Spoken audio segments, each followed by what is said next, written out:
Prisons all around the world have a purpose, which is to separate dangerous people from society and try and rehabilitate them.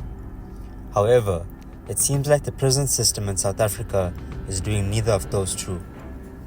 With a reoffending rate of 86 to 94%, this means that 9 out of 10 inmates who leave jail return again. In this video, we are going to look at the terrible conditions of prisons in South Africa, which may help us understand why a place meant for rehabilitation is instead producing damaged individuals who struggle to contribute positively towards society. Number 1. Overcrowding. Say overcrowding violates the rights of prisoners.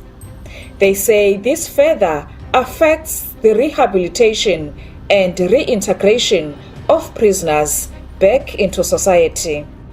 Almost all prisons in South Africa are overcrowded, some holding more than 2 or 3 times more than its intended capacity. So what causes overcrowding? When there's poverty, there's a high crime rate, and South Africa is towards the top of the list of one of the most poorest countries in the world. This means that a lot of people need to commit crimes in order to survive, which causes a large number of people entering prison on a regular basis. Another factor causing overcrowding is a large number of high-sentenced inmates. These are inmates who are serving decades of prison or even life for committing such horrendous crimes. The South African government does not have the resources available to either build new prisons or extend existing ones to accommodate the large number of inmates in South Africa.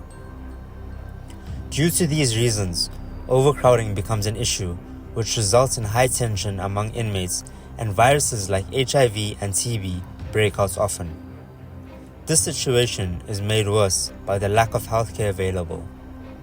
Overcrowding also means the presence of gangs is even more prominent, which takes us on to number 2, gang violence.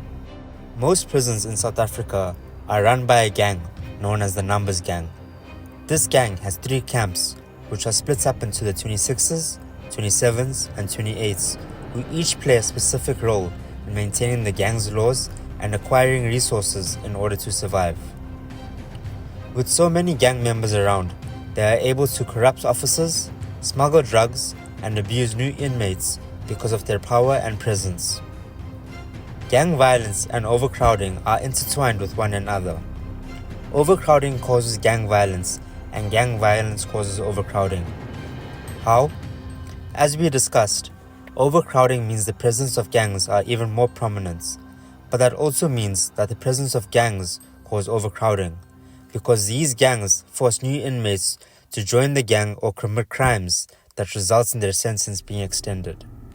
In one of our videos titled What It's Like Entering Prison for the First Time in South Africa, we discussed the struggles a new inmate faces from either paying for protection, living as a prison slave, or joining the gang. If you are interested, there will be a link in the top right corner of this video and in the description below. Number 3. Resource constraints. Probably the root cause of all these problems and why conditions are so bad in South African prisons is due to resource constraints. It is ironic that a place meant to hold people for committing crimes is run by people who are committing crimes themselves.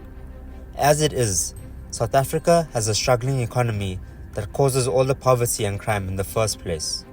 So there are already not enough resources being distributed in the right areas to sustain the country. And whatever little is available is being stolen by corrupt individuals, which is why we have problems like overcrowding in prisons and load shedding throughout the country. The lack of resources in prisons means there's less food, less healthcare, less warders, less space to sleep, and this reduces the chances more and more of an individual being rehabilitated. Inmates become frustrated, which results in either violence among them or prison riots. While prison is meant to serve as a place of punishment, it is also meant to serve as a place of rehabilitation. There is no point sending someone to prison if they are only going to come out in a worse condition than before. We need to understand that when we discuss the terrible conditions we see in prisons. If we want people to change themselves and transform their lives, we need to address what type of conditions they are living in and what they are exposed to. Despite the high number of inmates returning to jail, there are a few who have redeemed themselves and changed their lives for the better after coming out of prison. But that's either because they wanted to change themselves or simply do not want to return living in prison, and not because the prison helped them. Many prefer to stay or return to prison because they believe they have found a family within the prison gang and feel safer inside prison than outside in the real world. But in the prison, it's like brotherhood first.